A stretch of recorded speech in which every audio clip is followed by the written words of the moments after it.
Subscribe my channel and press the bell icon. अस्सलाम वालेकुम viewers, कैसे हैं आप? उम्मीद खैरियत से होंगे। व्यूअर्स, आज की इस वीडियो में जो हमारा टॉपिक है वो है अक्सीर हैज़ा।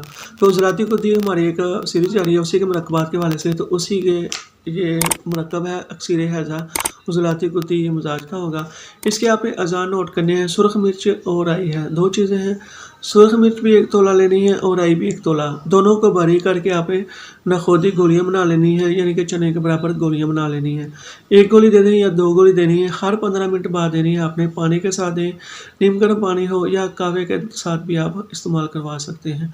तो इसके फ़ालो-सरा सुन लें। उज़लाती को दी है हैज़ा जैसी मुहल्लिक मर्ज़ के लिए आब हयात से कम नहीं है। चंद खुराकों से क़हर दस्त बंद हो जाते हैं। हैज़ा की हर हालत में मुफीद है। इसके अलावा असाबी तहरीक की तमाम अलामात के लिए भी फ़ौरी असर है। तो व्यूअर्स, आज की इस वीडियो में छोटी सी वीडियो में हमने सीखा अक्सीर हैज़ा का नुस्खा, इसके मुरक्कब को सीखा जो कि उज़लाती को दी है।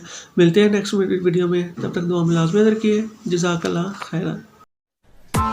Press the bell icon on the YouTube app and never miss another update.